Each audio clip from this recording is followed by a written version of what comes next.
जय श्री कृष्ण। मैं हूँ शीला और मेरे शीला स्पेस इस YouTube चैनल में आप सभी का स्वागत है। हम हमेशा आपके लिए कुछ न कुछ नया लेकर आएंगे, तो मेरे इस चैनल को सब्सक्राइब करना ना भूलें और हाँ, मेरे वीडियोस को लाइक और शेयर जरूर कीजिएगा। फाल्गुन मास की पूर्णिमा को होली का उत्सव मनाया जाता है, यानी कि इस दिन होलिका दहन किया जाता है। कहते हैं बहुत पुराने जमाने में हिरण्यकश्यपु नामक एक बहुत ही क्रूर और घमंडी राजा हुआ करता था, जिसने ब्रह्मा जी से बहुत तपस्या करने के बाद वरदान पाया था कि ना तो वह देव या तो दानव किसी के हाथ से ना मरेगा, ना ही कोई नर मार सकेगा, ना ही कोई पशु उससे मार सकेगा। अस्त्र या शस्त्र से भी वही नहीं मरेगा। ना वह दिन में मरेगा और ना ही रात में, और ना ही घर में और ना ही बाहर।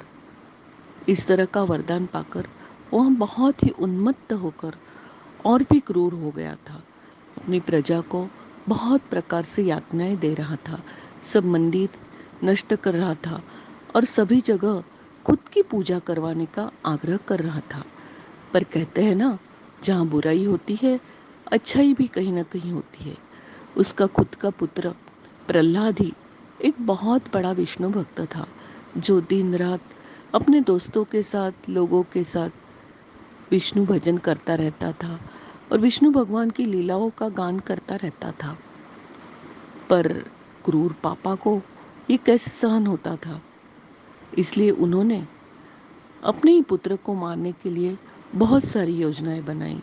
पहले तो प्रेम से समझा बुझाने की कोशिश की, पर प्रहलाद कहाँ मानने वाले थे।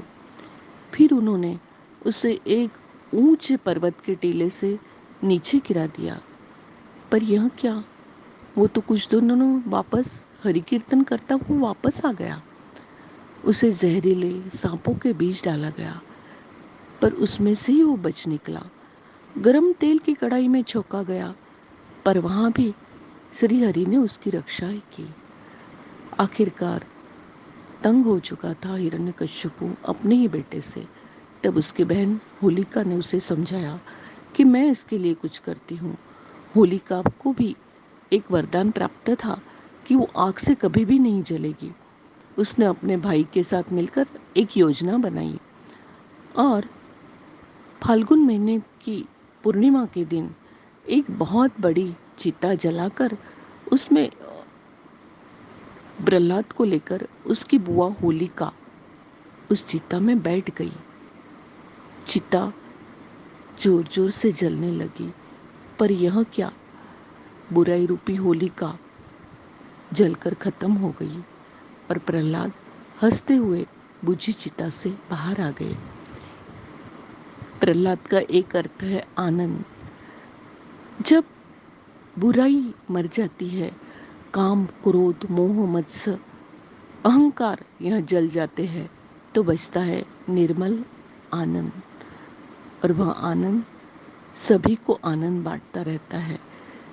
इसी दिन के उपलक्ष्य में पूरे भारतवर्ष में होलिका का उत्सव मनाया जाता है। पहले दिन होलिका दहन करते हैं, पूजा करते हैं, और दूसरे दिन बुराई पर अच्छाई की विजय होने की वजह से सब जगह रंगों से रंग बिरंगी धूलिवंदन का त्यौहार मनाया जाता है। यह वसंत का त्यौहार है। पहले के दिनों में यह फूलों से खेलते थे, क्योंकि वसंत का आगमन फूलों से होता है। फूलों के रंगों से रंगी जाती थी होली, और सब एक रंग में रंग जाते थे, एक दूसरे के साथ रंग खेलते हुए आनंद मनाते थे और मिठाइयाँ बांटते थे।